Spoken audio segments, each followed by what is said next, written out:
For today's news, Colombia Vice President close to be assassinated. New York student loan repayment.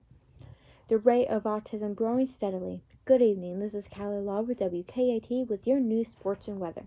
We would like to thank our sponsor, Fullerton Pepper Company, for sponsoring today's broadcast. Starting over in Colombia, its vice president said on Tuesday that her security team found more than 7 kilos of explosive buried next to a rural road that leads to her home. Marquez shared a police report on her Twitter account which says a drug-sniffing dog alerted to the bomb. The vice president, who has previously faced death threats, described it as a new assassination tip that won't stop her. In France, an attacker wounded 6 people in an unprovoked blade attack in Paris' busy train station Wednesday morning before being shot and wounded by the police. The suspect attacked several people, including a police officer with a bladed weapon, during the morning rush hour. Interior Minister Gérard Darmanin told reporters at the scene, flanked by the Paris mayor Anne Hidalgo. Darmanin thanked the police for their effective and courageous reaction. Now heading over to Washington, the Biden administration is unveiling an ambitious new student loan repayment program today that will be more generous, flexible, and forgiving than previous plans, but it's unclear how or when the administration will be able to fully implement it. The U.S. Department of Education says proposed updates to its income-driven repayment plan would, among other things, cut loan payments in half for undergraduate borrowers. Riding over to New York, the National Labor Relations Board Region 28 Regional Director Cornel Overstreet dismissed Amazon's allegation that labor board officers and union organizers improperly influenced the union vote. In the spring, the upstart Amazon labor union won the right to represent some 8,000 workers at the massive New York warehouse.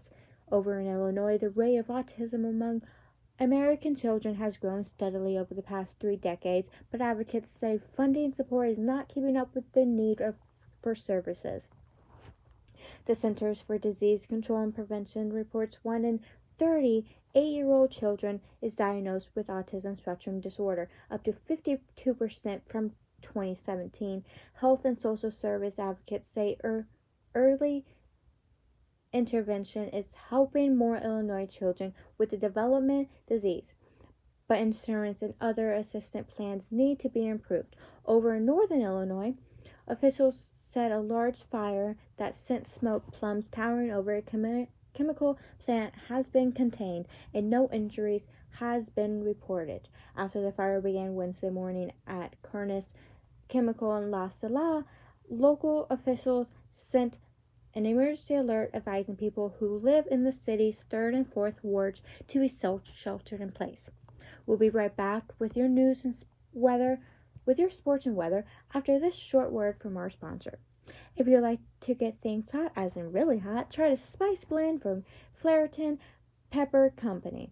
You'll never go back to plain red pepper flakes again after trying intensifying flavors such as sweet heat, Asian reds, dark and smoky, and Hotch Valley green.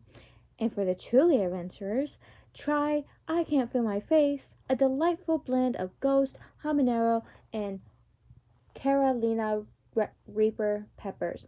These robust spices are available separate or in gift packs. Welcome back onto your sports and weather. Let's kick into New York, where Buffalo Bills safety Damar Hamlin has been discharged from the hospital following his return home to Buffalo, New York, after suffering cardiac arrest and collapsing during the game against the Cincinnati Bengals on January 2nd. Hamlin has been treated for nearly a week at the University of Cincinnati Medical Center after his collapse on the field. For the scores on the field, Detroit Lions 20, Green Bay Packers 16, New York Giants 16, Philadelphia Eagles 22, Dallas Cowboys 6, Commanders 26. Now for the weather. Friday, partly cloudy skies, high of 31. Friday night, mostly cloudy, clear sky with the low of 19. This has been Callie Lauber with WKAT. Before we go, I'd like to thank our sponsor, Fullerton Pepper Company, for sponsoring today's broadcast. Once again, thank you for listening and have a good night.